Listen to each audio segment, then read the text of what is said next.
ամեն անգամ ասում են, մի հատ բան, բա ինչ եղավ։ Դրանից հետո հիմա ասում են, էս ինչա, ոնց, էս ինչ ուրեմն տվին, ամեն ինչ տվին։ Լսեք, կամ մի հատ էլ եկել են արդեն։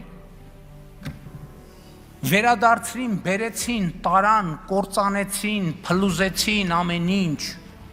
Լսեք, ամեն մեկը գոնե թող խոսա այն բաներից, որից հասկանում է, էլի։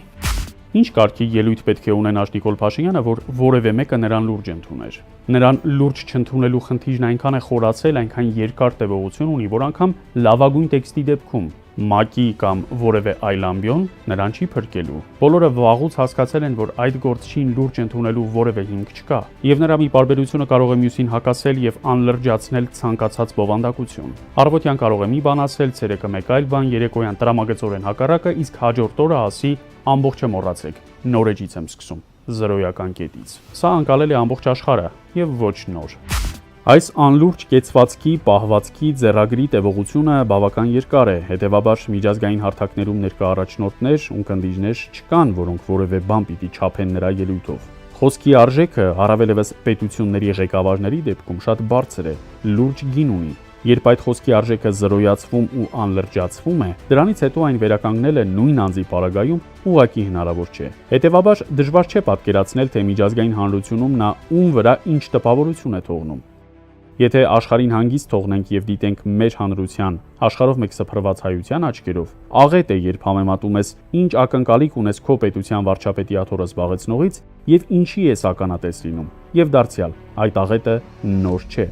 Մենք ապրում ենք մի իրականության մեջ, որի գերակա եղելությունը հետևյալն է. Հայաստանն ունի իշխանություն, որն ուղղակիորեն եւ ամենօրյա ռեժիմով սպասարկում է թուրք-ադրբեջանական տանդեմի օրակարգը։ Կապ չունի դրա որ մասն է տեսանելի, որը ոչ։ Մենք սրանում լրացուցիչ համոզվելու կարիք ու պատճառ ունենք, չենք տեսնում վերջին տարիների ողբերգական իրավիճակը։ Այս տեխնոլոգիություն չկա, դա մենք բազմիցս արձանագրել ենք։ Սրա հետ կապված չափորոշիչները, թեմաները բավականին շատ են։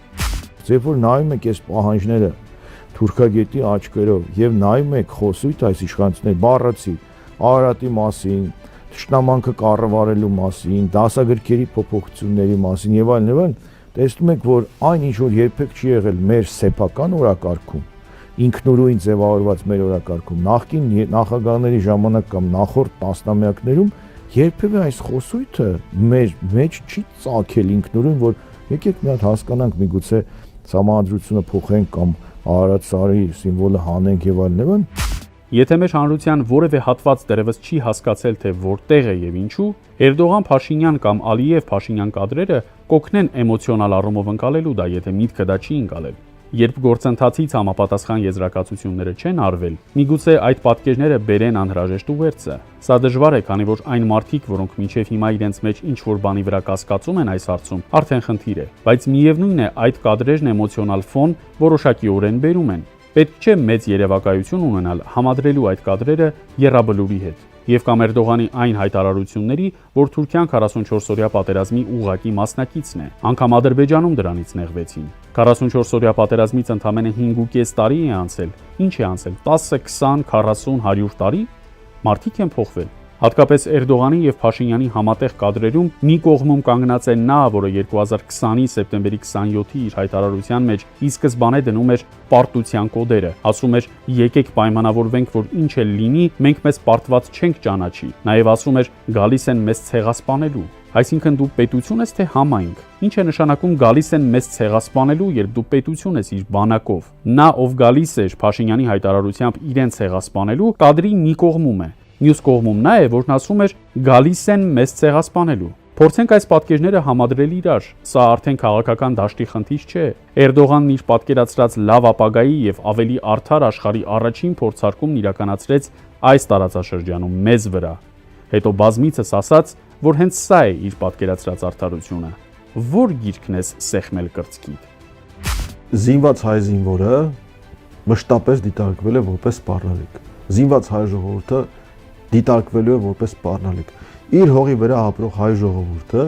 թուրքական պետությունների համար դիտարկվելու է որպես սպառնալիք։ Իրենք չեն թաքցնում այսօր նոր թափ է ստացել նեոպանթուրանիզմը կամ նեոպանոսմանիզմը, եւ չեն էլ թաքցնում, որ իրենց քարտեզներում Հայաստան պետք է գոյություն չունենա։ Եթե կետերով թվարկենք, թե ինչ օրակարգ է սպասարկվում, ինչպիսի նախանձախնդրությամբ, հետևողականությամբ, ջանասիրությամբ, ժամանակ առ ժամանակ ինչպիսի փոխանցումներով խաղ է կատարվում Փաշինյանի եւ Ալիևի միջև, ակնհայտ է դառնում, որ մենք այդ պայմանավորված օրակարգի մեջ ենք ապրում։ Փաշինյանի եւ Ալիևի կամ Փաշինյանի եւ Էրդողանի պարբերական համատեղ կադրերը այդ ամենի մեջ որևէ բան ավելացնում կամ պակասեցնում են, իհարկե ոչ։ Որոշիր հարգելի քաղաքացի, թե որ երեսն է ճիշտ։